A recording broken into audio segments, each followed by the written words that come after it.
Dunque la posizione della lista con maggiore sul tema sicurezza è molto semplice e parte dal presupposto che sicurezza non significhi soltanto il poter girare per strada a qualsiasi ora senza temere nulla, ma significa qualcosa in un senso anche molto più ampio. Cioè sicurezza significa fidarsi di un'amministrazione, ritenere che la propria amministrazione sia un interlocutore affidabile per garantire a ciascuno di portare avanti il proprio progetto di vita e quindi anche di poter girare per strada a qualsiasi ora della notte senza temere nulla. L'Italia è un paese un po' particolare in cui sul tema della sicurezza non sono sempre state fatte delle scelte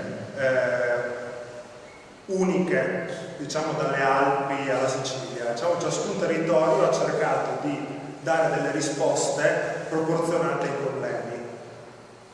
È molto importante dal nostro punto di vista rendersi conto che anche se il problema della sicurezza non è visibile agli occhi dei cittadini, agli occhi dell'amministrazione, lo è agli occhi dei cittadini.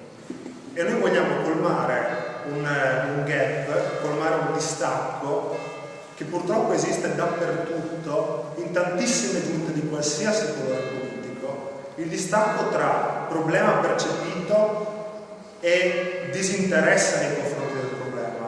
Cioè l'amministrazione molte volte pensa moltissimo a come ragionare su tantissime questioni e non si rende conto del problema percepito.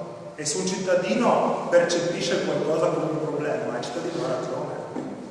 Non c'è tanto da scherzare, perché il cittadino vive la vita quotidiana con gli occhi molto più naturali, molto più senza particolari filtri. Un amministratore, per il ruolo che ha, rischia, noi non vogliamo farlo, di vivere a 3-4 metri da terra. Cosa possiamo fare?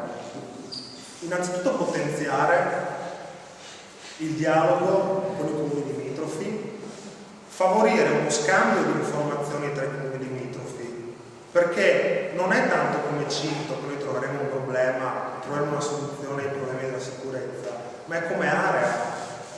Non è come singolo comune, ma è dialogando con Sesto Arredina, con Chioms, con San Vito al Tagliamento, con Portogruaro. È come area che noi troveremo un problema, una soluzione al problema della sicurezza. Perché?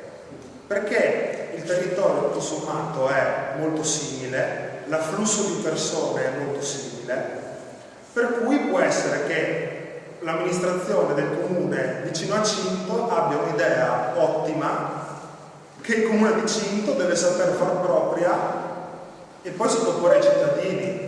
Quindi io concludo dicendo due cose. Scelte radicali come mettere in secondo piano la funzione delle forze dell'ordine oppure fare delle scelte miopi pensando che sia il comune di Cinto a risolvere il problema della sicurezza a Cinto, queste due strade non saranno mai percorse. Percorreremo altre due strade. Trovare una soluzione scoprendo, esplorando qualsiasi soluzione possibile, ma lo faremo insieme ai comuni limitrofi. E altra cosa molto importante, cercheremo di fare in modo che questa amministrazione sia molto vicina al cittadino, che se il cittadino si lamenta per un afflusso di persone particolari che girano, oppure nel momento in cui il cittadino dice sì, sta succedendo questo, il cittadino ha la priorità. In che senso? Ogni scelta che sarà fatta sulla sicurezza verrà comunque sottoposta al volere dei cittadini, attraverso una consultazione, attraverso un percorso di dialogo, di confronto, ma anche ogni decisione che potrà venire fuori dai cittadini sarà valutata molto attentamente per valorizzare le forze dell'ordine, per valorizzare quelli che sono le soluzioni più nuove, più innovative che stanno venendo fuori con grande apertura e disponibilità. L'importante è rendersi conto che il problema della sicurezza è un problema reale e che deve essere affrontato con la conferenza dei sindaci, con altre strutture, con i comuni